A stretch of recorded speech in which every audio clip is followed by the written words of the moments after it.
This is the Situation Room, the only way to start your day. Private assisted transport to work every day. So what do? Do I walk to work? How do I get there? And we've also been able to see a lot of folks who are asking what we do to our kids this morning if you didn't get communication from your school. And it looks more and more likely that you will keep them at home today. Because, nobody's moving anywhere, and that's the truth. The roads are empty. We're probably going to get an update at some point. I know EVE is working on that with one of our reporters to find out exactly what's going on. So we'll talk, and we're going to keep it moving this morning. And I know there are many questions. We'll talk about them. But our conversation this morning is probably going to bleed into this transport one at some point. Because even as we're talking game plan 2027, the folks who then are going to put the ball in the back of the net when it comes to leadership have a lot to do.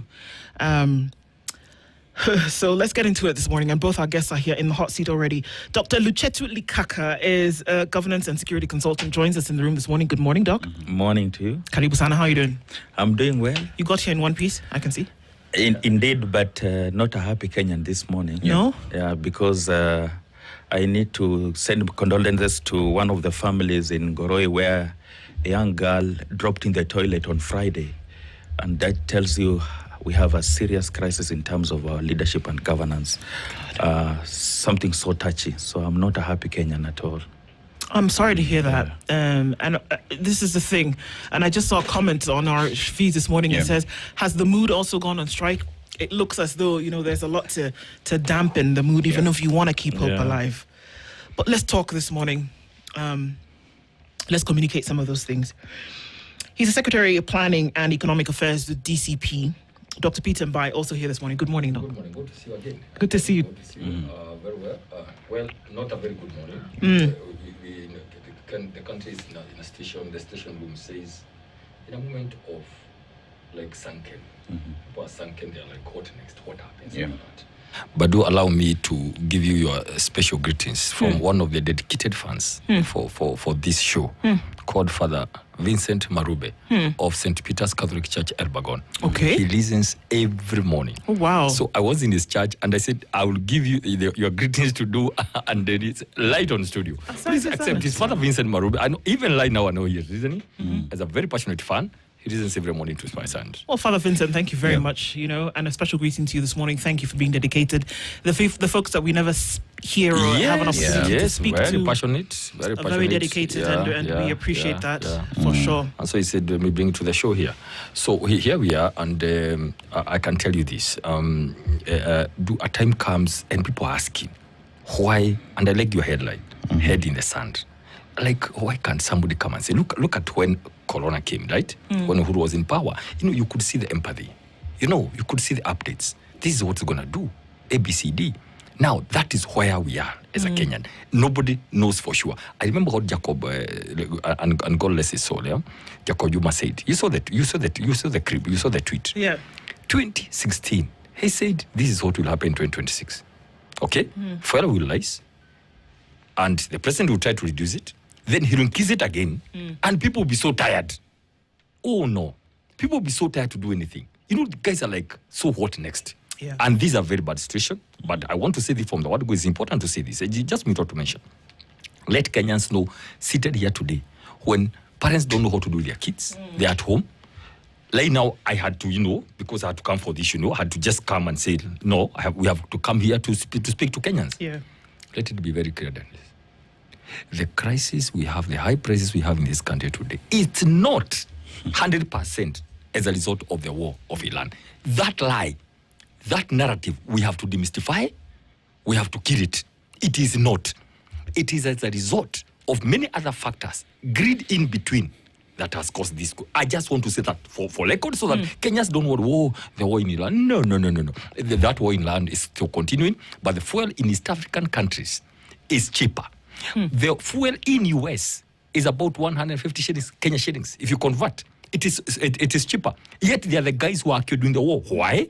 Because the government is able to come with programs to cushion Yes, there is an impact, but the cushioning is where we are talking about. Yep. You can't allow Kenyans to suffer all these things, all this VAT we are talking about, all these fuel levies, all this stabilization fund, and then the 5 shillings per litre by the greedy cartels has to go. That's what we are saying. So Kenyans, please, the buck stops with the President of the Republic of Kenya. And I'm sure we're going to get into that conversation, but Dr. Peter Mbae has already made his position clear. It is the situation room. About some things and has set the pace.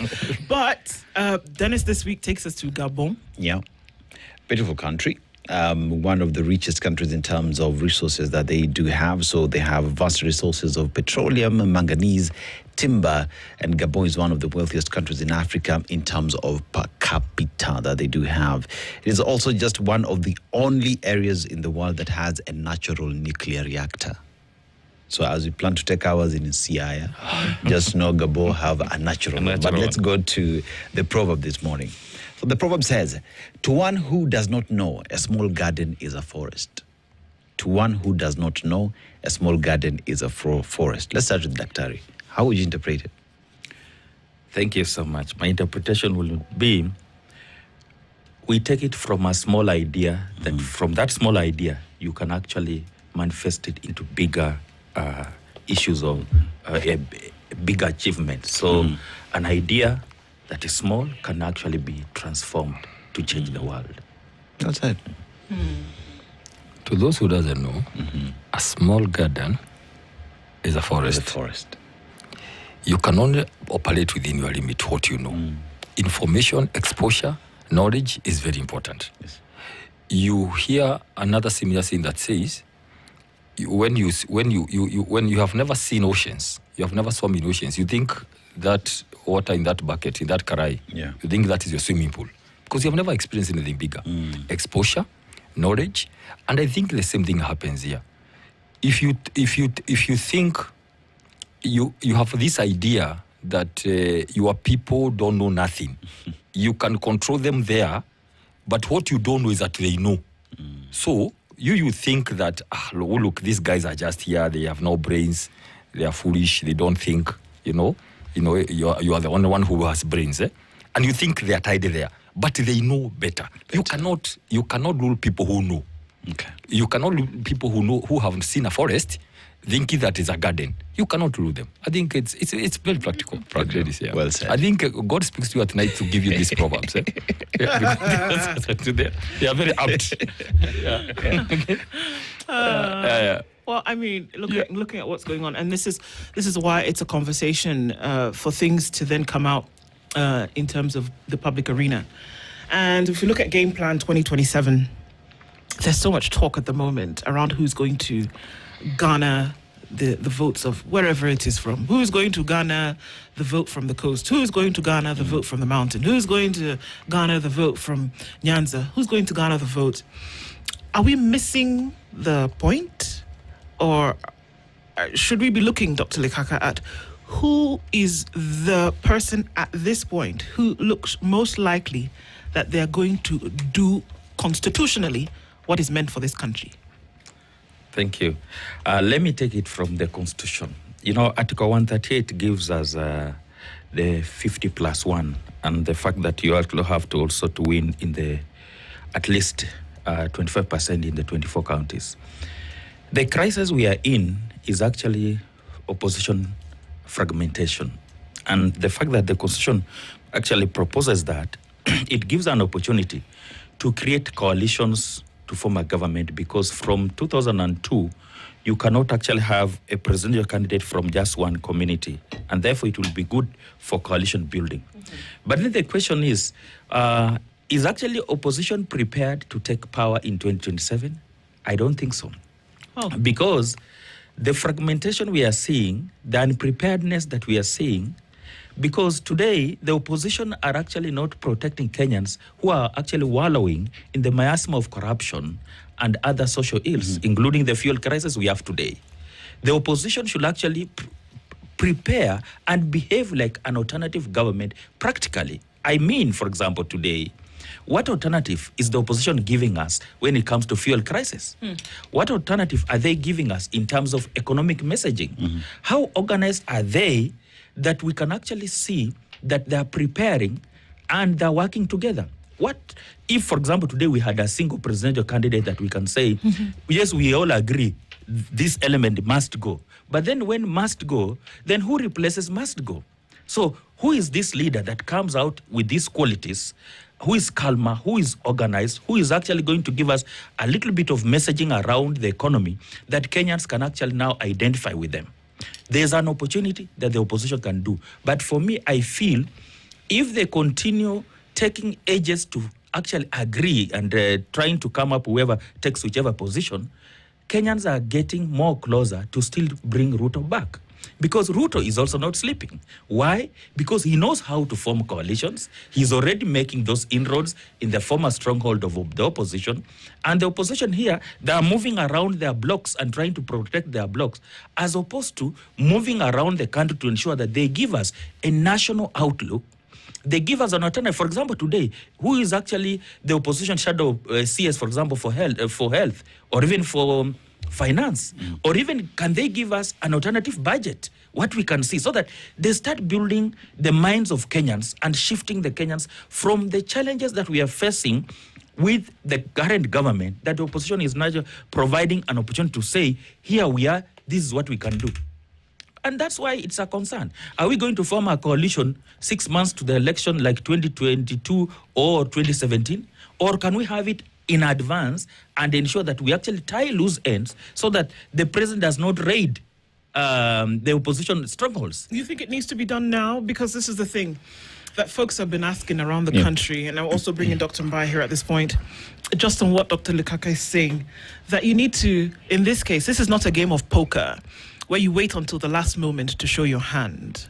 That in a case where things, according to many people, are going wrong, that if an opposition is coming together to then lay its claim to leadership, that they need to show their hand now, because things are thick. There has been a voice that says, if we show our hand now, they're going to sabotage the whole game. What do you think about that? This is what going to happen.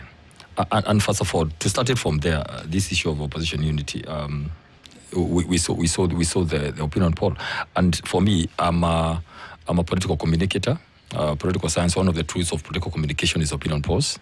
Personally, for me, I believe in opinion polls by and large, with all the parameters in place. I want to say, look at the opinion polls. It's done. The president had 51 plus 1. He had 51% when he was getting to power. He has 24% right now. So it means, therefore, that if the opposition can unite, I mean, the whole 76% of Kenya simply don't believe in William Ruto. So what are we saying?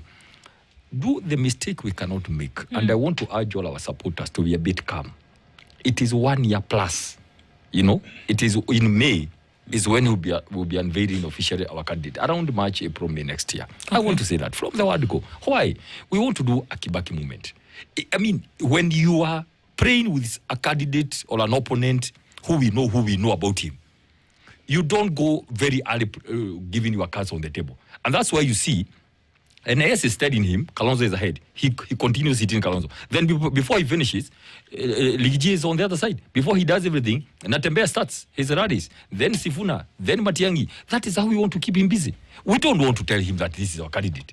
The whole issue is, and I don't know why, the people who are pushing us to name a candidate, they could be putting us in some trap. Including my friend here. I don't know why people are so eager on us. It is our strategy. By the way, why do people want us to see us together every day? It's not necessary. It is part of our game. Let people continue seeing.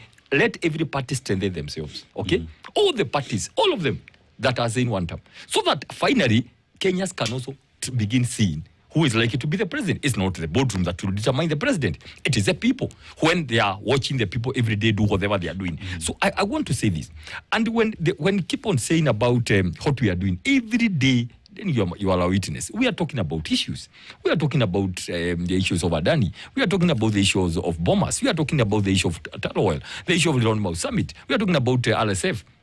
We are talking about the economy. We have clearly said what needs to be done over this issue of fuel.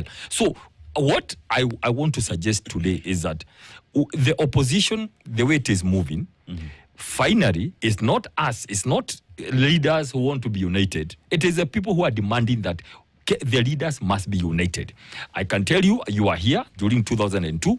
It happened within months because we don't also want to lay all our cards on the table. Let us continue galvanizing ourselves and strengthening our basis. Let every party do whatever they are supposed to do. For example, this year, and you are in a hurry because you are saying we name a presidential candidate. We have not yet unveiled our presidential candidate as DCP. We are yet to do an NDC, a major one, big one. We are waiting for the case to end. And then, because the case will end in our favor, hopefully, then we launch the party and we launch our presidential candidate. So it's still too early, man. Right. This year, so really, the year is still about midway. We are going to launch our presidential candidate. Let others launch. We are yet to concretize our agreement with the people from the coast, from northeastern, from Rift Valley, from the Luo Nyanza or the Nyanza belt, and so there is a lot of things, work to be done and moving on. I can tell you. Very soon, I don't want to preempt everything. I know there is the issue of finance bill. We are working on it. We are going to release it when our party leader comes back. There's the issue of the budget. We are working on it. Our experts are right now working numbers, cracking the numbers. Remember, now it's a public document because it's in Parliament, right? Yeah. Both the finance bill and the budget. So we are going to come up and give people alternatives of what we think the budget should look like. We don't want to stay until it is passed, then we begin crying. We want to tell you before how much is budget in State House. How much have they put? Uhuru was doing 4 billion. They are doing 17. Yeah, we want to know for this year how much, so that we tell the people, go tell your MP again, give them another chance. Go tell your MP, don't pass this budget with this kind of figures. So those are the issues we are looking at right now as we speak. Our teams from the DCP, our teams from the United Opposition, all the technical teams are working on what should happen and what are the best objectives. Yes. Dr. Chetu, you know, Kenyans find themselves in catch-22, in a point of catch-22 because right now, even as we speak, even in the opposition itself, we have members of parliament, right? And these members of parliament, many would say, even in the matters of fuel that we see today, it only takes members of parliament to go inside that house and come up with an amendment that would see all these taxes that have been levied on fuel go down. And one would say if that is the strategy that, say, even the opposition would apply, then many Kenyans would start leaning towards a certain side, knowing these are people who speak our languages, people who speak for us. But delayed to do that, then Kenyans, where they sit is, it's just the same crop of individuals. We do not know who to trust in this case, because tell you what, even the taxes that you see today, many of them voted for this finance bill 2025, right? So delay in, say, the opposition coming up with a decision or who is running, is it then making Kenyans find themselves in a position where they can't trust anybody who's coming up because you left us on our own? You know, my brother, you are touching on something very sensitive. There is a leadership deficit in this country. Kenyans are facing a crisis because they are seeing, I wish we could actually move with the opposition, but the opposition is letting them down. So, once bitten, twice shy. We've seen how opposition has been fragmented before, and we are worried that that last-minute arrangement may not hold water. So that's why Kenyans are actually yearning that the opposition should actually come out strongly to give us an alternative so that they can actually endear Kenyans towards themselves.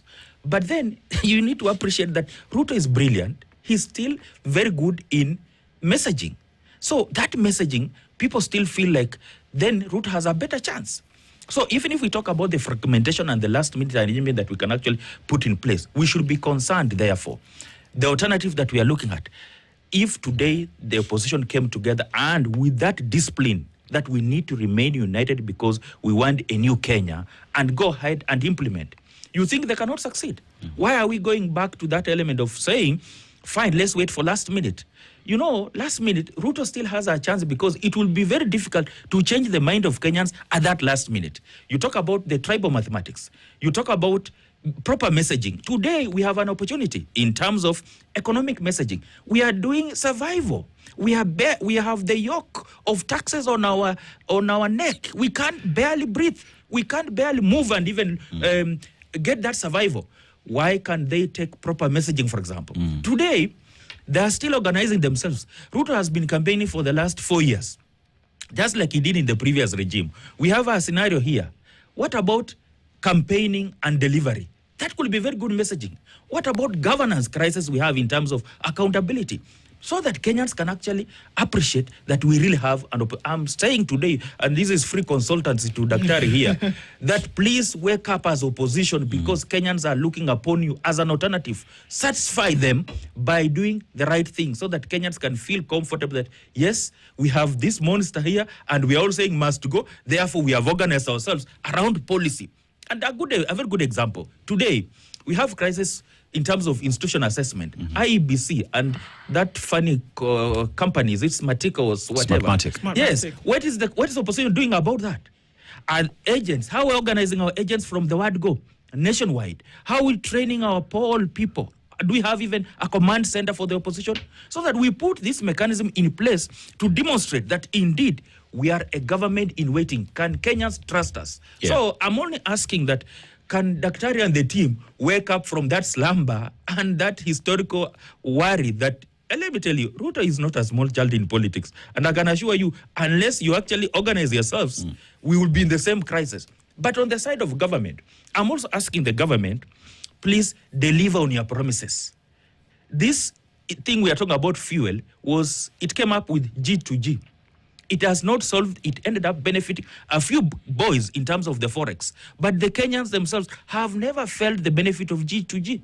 Today, look at the landing cost of fuel here. And look at all these crises. As I agree with you, in conclusion, Parliament has the authority to come back to the House and enact appropriate laws to protect Kenyans. Look at a good country like Pakistan. They're cushioning their people. And then they depend on fuel from that end. As we can even source from another country, not necessarily from where we are sourcing, because government to government is basically corruption packaged very well. Dr. Mbae, there is how it was done in 2002, last minute, right? But Kenyans want to identify themselves with people who fight for them. Why do I say this? Within alternative government, united opposition, we have members of parliament who already sit in the House, right? And one would hope that, knowing very well that the taxes that Kenyans today pay or decisions that are there are decisions that can be amended in the House. And we are not seeing the united opposition push for this agenda through the already sitting members of parliament so that Kenyans can say, watu wanatupigania. All we're seeing is we are offering solutions out there, but where the solutions ought to be at, where they ought to go, we are not seeing that happen. So many would say, even if it is 50+1 and a strategy that would happen, we're not seeing the united opposition apply a strategy that would make Kenyans trust them. I like what you're saying. Let's go practical. For example, within the team, we have a whole legal team. We have various interventions. One is legal, okay? We are in court on Safaricom, you are aware of that. We are in court on the issues of KPC sale. We are in court on the housing levy, in the court of appeal, right? Our team, we are in court over 15 issues, national issues, okay? That's what we have done. We are also in court in the counties, depending on the issues that are there on oversight. No, because that's what we are doing now as opposition, both at the county level and the national level, for example. So what we are saying, we have like all those issues, we pick them. Then we have a legislative arm, made up of all our senators and MPs in the grand, opposition, who are already doing that. Now, all of them, for example, when Didi, who is doing oversight on behalf of Kenyans, okay, they never mind where he started because he is doing his oversight role. Yeah. And that's what Kenyans want to hear. Yesterday, there was a meeting and all agreed, well, this is a good move. We are going to support it when it comes to parliament. You get my point? Because we have to keep on moving. What I want to assure you today, seated, right, is that we have a team that deals with legislation. We have one of advocacy. Now, we have one led, of course, by the principals. For them, we generate we generate stuff and we give them, okay, on the issues that we see them talking about, yeah? Because people give information, we package them together, and we give the principals to because of advocacy and publicity. So these things, I can tell you, there is no issue that's happening in this country that we are not seized of. The only issue I want to say, and it's important, people fear the president. Let me tell you, there is a lot of fear about, this man, anybody you go to talk to, atatoka kwa kiti, will he get out? How are we going to defeat him? Let me tell you something. President Ruto is very good in messaging. is very good in repeating narratives. And that's why if you have noted, if it repeats a narrative at 10, we do it at 12. So by 1, we are equal.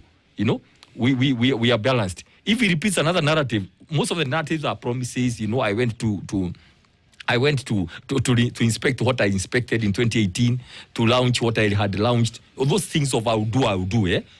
I can tell you this. We are waiting for Luto at 4. It's coming August, right? We'll bring videos here. We'll demonstrate all the issues that were promised and not done. We are going to come up with alternative policy on each sector. Because we know these things. We just come and tell Kenyans, look here, this one is done. Okay? If you have not done anything at within 4 years, you can't do anything within 5 years. Because in any case, within the 5th year, you should be just doing commissioning. You know, opening ribbons of complete projects. Not saying you are launching, you are inspecting and all that kind of a thing. So we are preparing our team.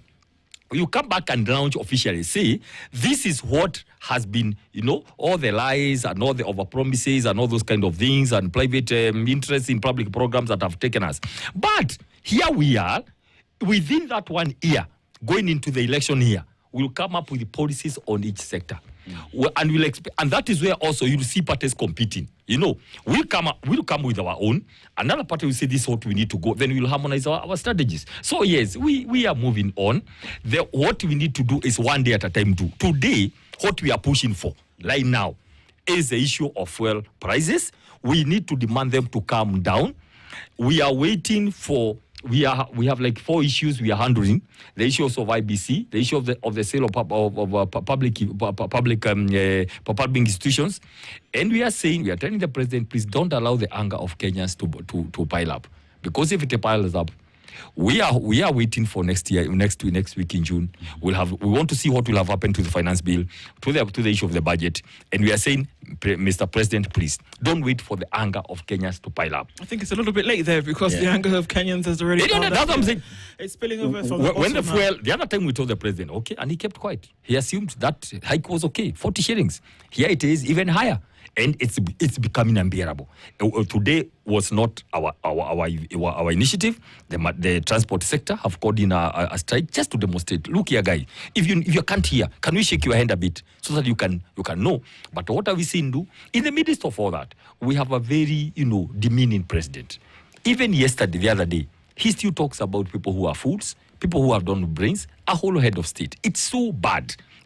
But the other day I was thinking, I think we have the wrong men in State House, because nobody can behave that way. No, I'm saying this because it doesn't make sense.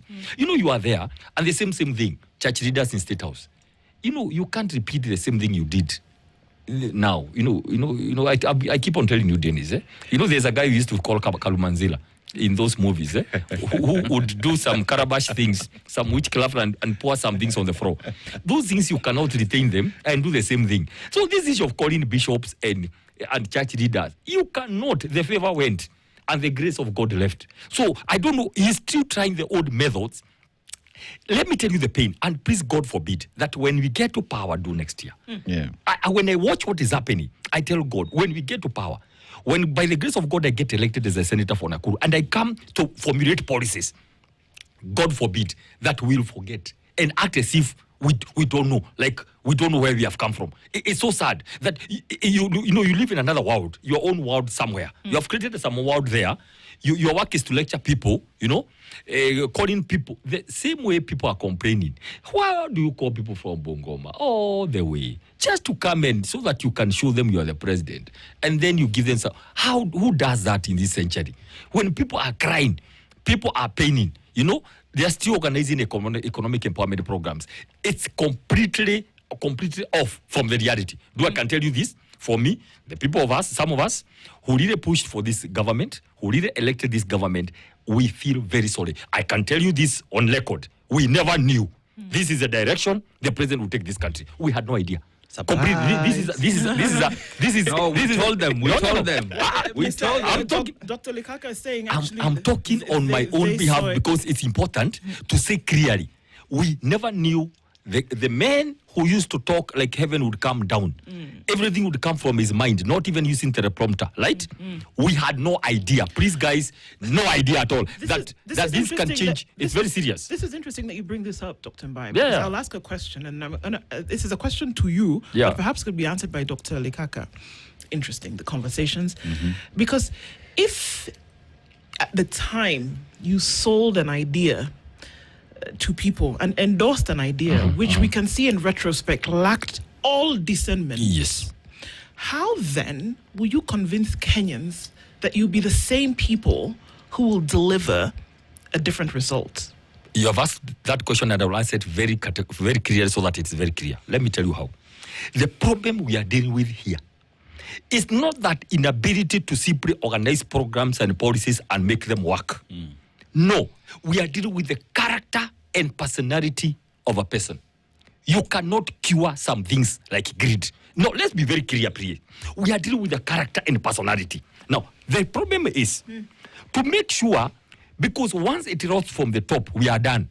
We are very careful on who is going to lead this country, because we want to make sure we understand your personality and character. Because look at Hitler. It's about personality and character. Look at Mahatma Gandhi. Look at Nelson Mandela. It is first about personality and character. I understand, but my question is this.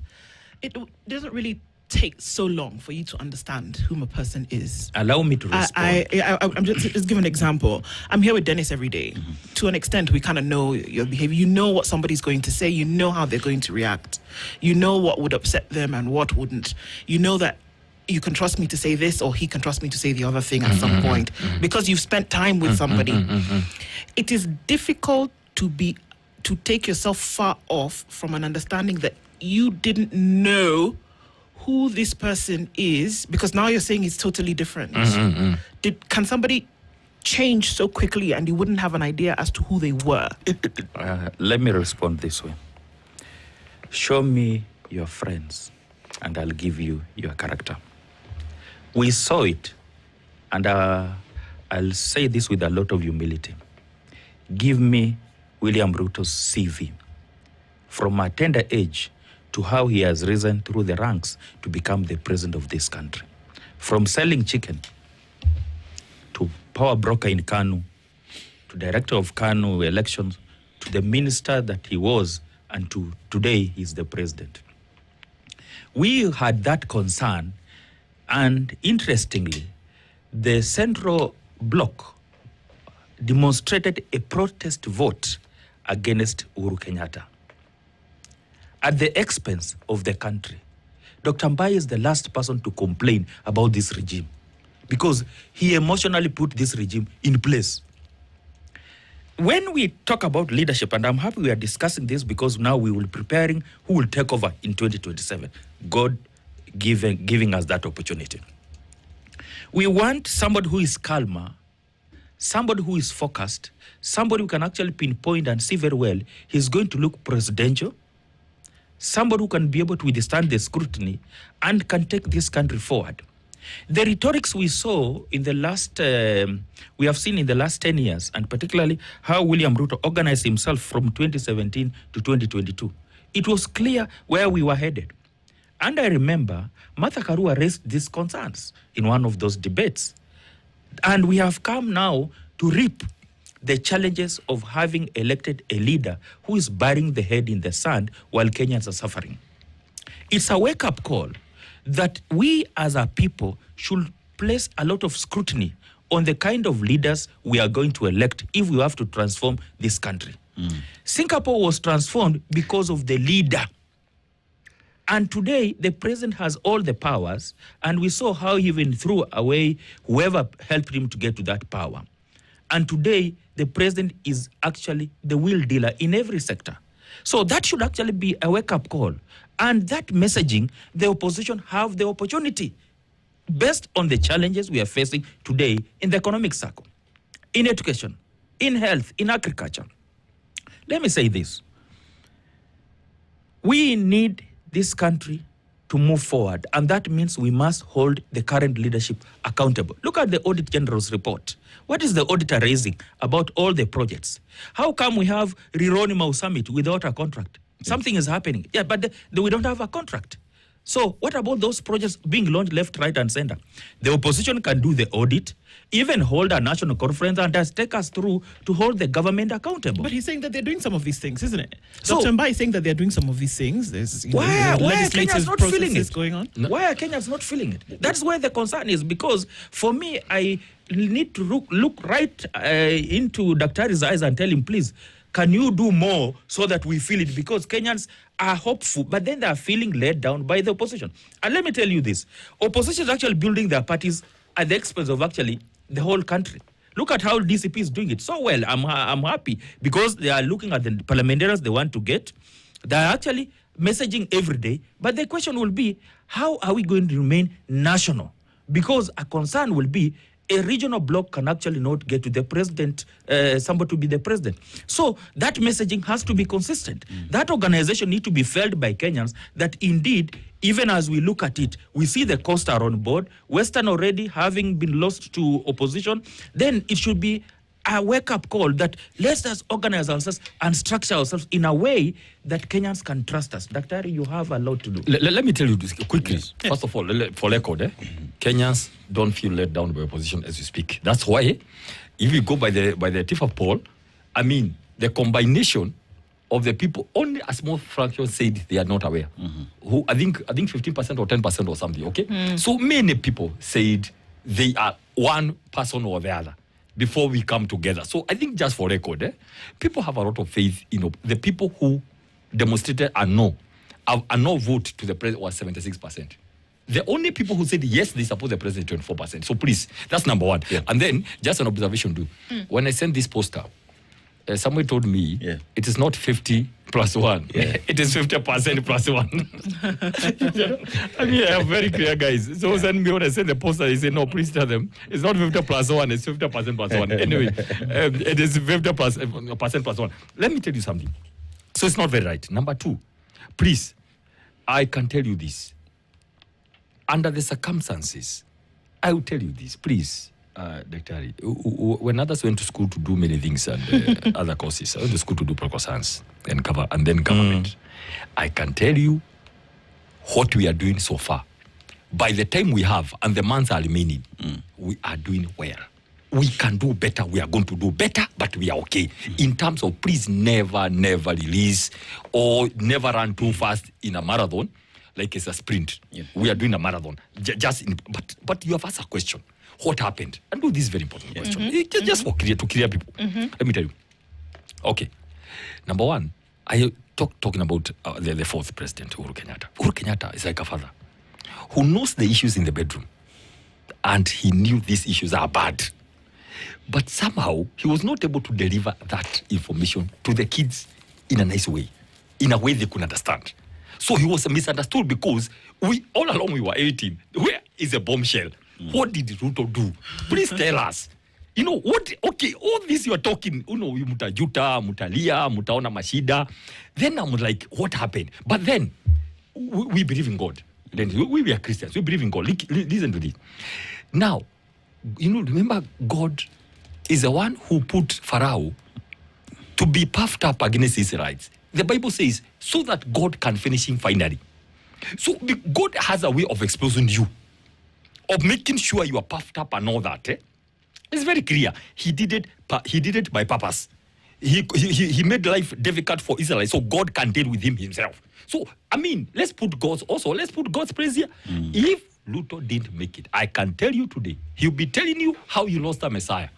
And you all be waiting for him to come in 2027. All of you.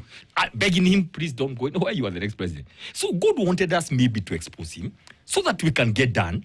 Everybody can see him. I'm just talking now because also, besides being a philosopher and a political scientist, I'm a Christian. So, and then I remembered 1 Samuel 8:10-22. Samuel told all the words of the Lord to the people who are asking for a king. And the Lord said a few things that the king would do. He'll take your daughters and sons. He'll add taxes. It is in the Bible. 1 Kings, He'll take the best of your fields. This is very important. And vineyards and olive orchards and give them to his servants. He'll take the 10th of your grain, that is taxation, of your vineyards and give it to his officers, of his servants. He will take your male servants and female servants and the best of young men. That is the death of the Gen Zs. And your donkeys, and put them to his work. He will take the 10th of your flocks, and he shall be his slaves. That is where Kenya is today. So, it is, the question I was asking last night, it was a Sunday, so I was meditating. Okay. Did we ask for ourselves a king, like the Israelites did, and God said, aha, you are demanding, you don't want me to be your king, I'll give you the one you want. So take your king. This is exactly what is happening in this country today. But do you know what happened after that? God made sure Saul made so many mistakes that is happening today. He made sure, he allowed, until he went to sacrifice. Then God said, God would have prevented Saul from going to sacrifice. He allowed him to sacrifice so he can be done with him. What happened after that? Samuel was told to go to the house of Jesse to appoint someone else, because God could see the cries of the Israelites. Today, please, I want to tell Kenyans, I woke up very early in the midst of the strike just to come here, to come and tell Kenyans, please, there is hope. You don't have always to keep your kids at home, because there's an irresponsible government that doesn't care, head in the sand. I want to say this, come next year. And look, this is very important, because here, the one thing I like, I talk all these kind of things, and finally there's God. We are going to have someone else who is not greedy, who believes in himself. You must become, as a president, you must believe in yourself. You cannot be chasing your own shadows. Somebody who will allow people to thrive, not a father who tiptoes to a fridge at night to go eat all the milk and bread instead of baking more bread. We want somebody who is not greedy, who is not corrupt, who will allow ministers to work. Somebody who doesn't have to be in every business and be calling PSAs and CEOs and chairmen of parastatals on a Sunday afternoon. Somebody who simply will let government work. I can tell you, seated here, 70% of all the problems of this country, I mean 70%, can be tackled administratively through political goodwill by people sitting together. Every sector come and say what needs to be done, and it be done. Is it possible, Dennis? I can tell you today, and it is possible. Let me ask Dr. this, and then you'll respond to that as well. Lichetu, we look at a situation where the promise that the United Opposition is giving Kenyans of we will sort it out when we get there. Many want to look at what you're promising, how you will do it, and what the results would be. Because Kenyans today are saying, whilst you present yourself as a solution, right, and you're asking for our votes to give you that right to be there, we want to see your promise. We want to see what it is you're proposing, so that we can interrogate it, compare it with what there is, so that we can also give you feedback, so that by the time we are making the decision to vote for you or not, it is based off an informed decision that we have scrutinized over time.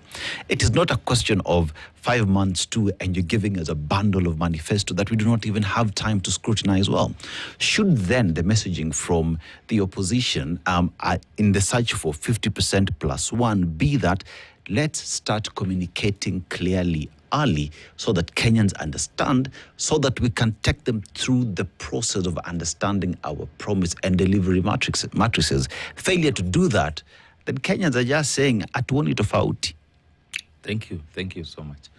You know, while I talked about leadership crisis, and I'm holding the opposition accountable in terms of helping us to get there. Why? Because you see, the messaging that William Ruto did for the last 10 years is what has put him in that office. Because I was a victim of the last election. I voted out of emotions. But then, having suffered those consequences, because last minute convincing, I had a different opinion about William Ruto, but last minute, because of the messaging, I felt he could actually deliver, because he was pro-poor. He was anti-establishment. He was actually talking about Mama Mboga and the borders. And I felt if these ones can be elevated and have supermarkets and own those cars, I think that will be the right direction. Right. You see, that is the message. I want the opposition to pick up cost of living, for example, the issue of the debt today, the issue of taxes, the issue about police accountability, so that some of the issues that actually bedevil in this country, they can actually start messaging. Remember last time, Dr. Mbae and the team were doing economic forums all over. They actually had those consultations with William Ruto. so that it became clearer that indeed he has consulted us. So that is the opportunity that we need to do. The element that opposition are actually missing out, and probably, as Dr. has mentioned, we are pushing too much for them, is that we need them to demonstrate that indeed, can you take over this leadership if the time comes? That's what Kenyans are asking. Why? Because Kenyans are tired with the current regime. So Kenyans are asking, can you take over? So we are asking the opposition, demonstrate to us that indeed these are the alternatives they are actually doing. And it doesn't cost much. I wish they could actually even have paid adverts just to say what they are proposing. Because that one does not actually limit them from actually messaging and therefore giving the Kenyans the confidence they need. It's okay. It's often said that when you continue to pay attention, or you direct your attention at something that may not be working from what we hear today, what you do is you glorify that thing. But that what you need is direction to the thing that can work. Yes. Exactly. And that is the message then that you continue to harp on day in, day out. And I keep going back to this example, and maybe it sounds like a mundane example, but when CBK Governor Njoroge wanted to change the currency, they did not talk about anything else but the change of that currency. And they said, we're going to change it, bring your old money, get the new one, bring your old money, get the new one. By said date, we are going to phase it out. We will not take it. By the time that date came, Kenyans knew. Exactly. Kenyans didn't fight it. Kenyans understood, because he himself came out and said, this is what we are going to do. It may be a different kind of content, but the principle remains the same. That if you are saying that this thing is bad, so don't focus on it. What we want you to focus on is how it is going to change. This is what is going to happen, and I am the person who is going to make it happen. Kenyans don't have a tomorrow problem. Kenyans have a today, now, 7:55 problem. We can see it in fuel. We can see it in education. Kenyans have a today problem. That even if you're not going to solve today, at the very least, you need to feed them some hope of that changing. The question is whether it's united or disunited, whether it's what is the solution and who is presenting that solution, whether it comes unified, in concert, coalesced around a certain idea. Kenyans don't need a tomorrow solution to a today problem. Who's delivering it, and how is that coming? I'll tell you this, and I'll tell you this in a nutshell. I hear you, and I can tell you, if there's something some of us literally take all our time, the burden, the feelings, and the burden Kenyans have, it's not lost on us, and it's tricky because really, from security issues, you can see people are being killed, and buried in Meru when we have a government, literally, and even the topmost people really come from that area. But people are still being killed. Issues on health, issues on education, the scams around housing levy and markets and all that, and these housing programs and all that. We know, and the extent of these messes that can be able to go. And what I can tell you, and what I can tell Kenyans, we are in a bad place. We're not going to work. All the issues touted as flagship projects, completely Auditor General said they are fake and they are scam. And the Auditor General report is there. All the issues of housing programs and markets and hostels, those are the issues to be done by private sector. The Auditor General said as much, including the sharding. So what we want to tell Kenyans, please, let's keep hope alive. You said it very well. We have months to go. We have to be together. We have to raise our numbers up to 80% of removal of this government. One thing I want to assure you, but let me tell you, when I hear people keep on talking about the issues of what needs to be done, what will happen and all that, I wonder, let me tell you, who doesn't live in this country? Do, even if you yourself today, you are told, okay, you are in government today, you know very well what needs to be done. This country, everybody knows. Everybody knows. We have spoken about the collapse of the health system until we are tired. We simply waiting for action now. Okay. And we said very well, we have watched this thing today. You know what you do in your first day in office. You simply scrap housing levy. There are some things to lighten the burden of Kenyans that needs to be done without even talking. That's what I'm saying. This time is being delayed.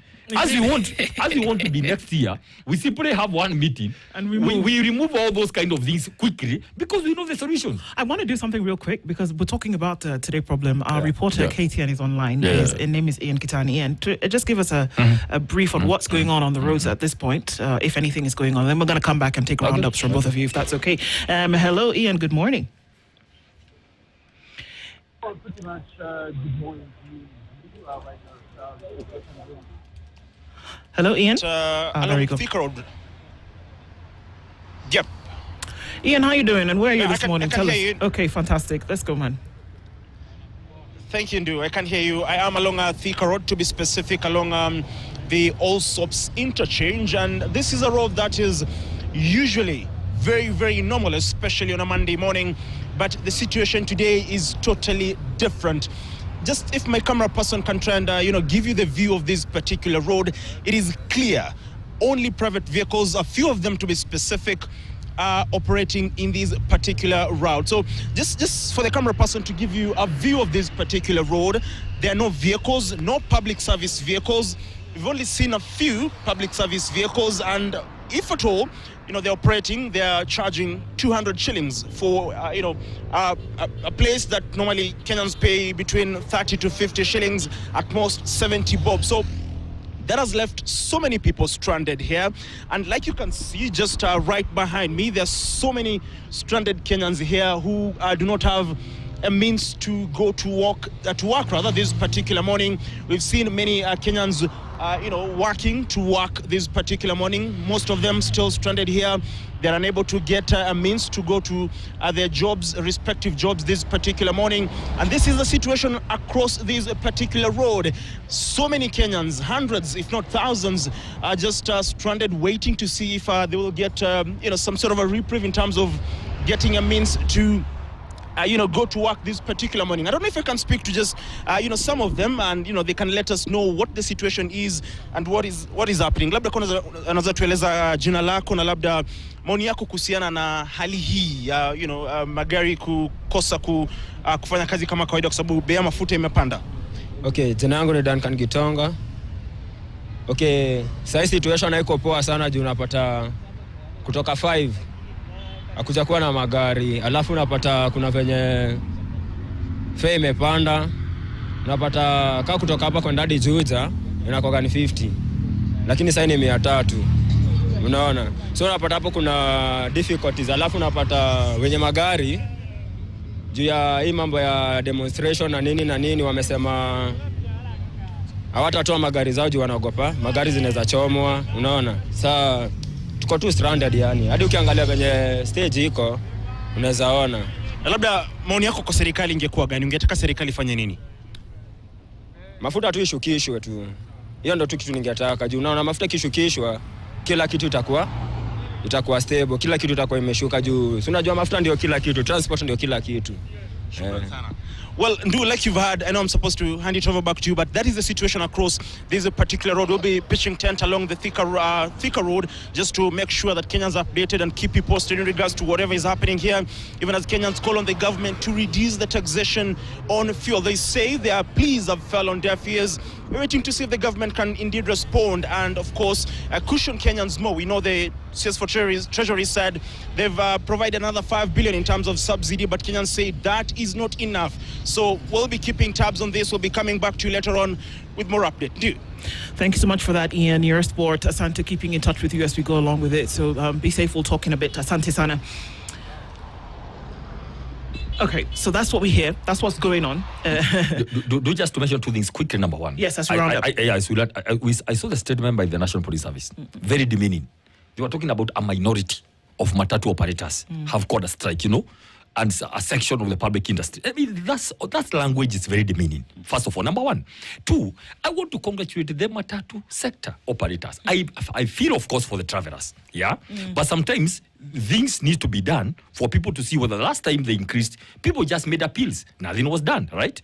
So, right now, do you know, matatu operators needed not to call for this boycott because they could have simply passed the cost to the travelers. Right. But they say, wait a minute, we also feel for you guys. So matatu, the transport industry rather, is not doing this just for their own sake, but also to help the travelers to see whether they can work. But do you know where the do you know where the whole thing goes wrong? You know what they're thinking? Wait a minute, you cannot sustain this for 2-3 days. Well, let's see. By evening, you will do this, and this is how dictators think.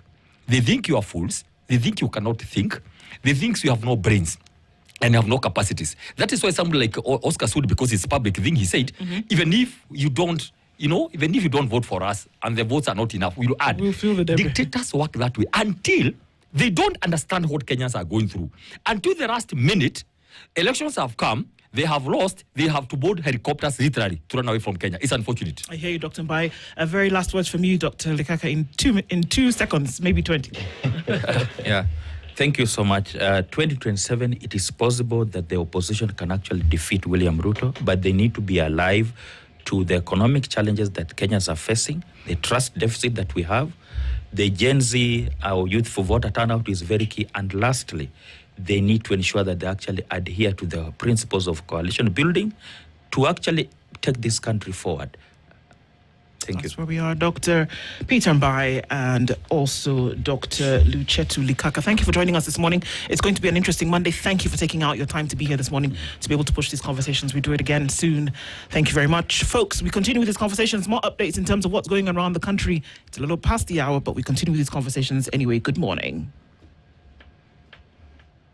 The latest news from around the world. 94.4 Spice. This is the Situation Room. The only way to start your day. Busted yesterday? Still no calls?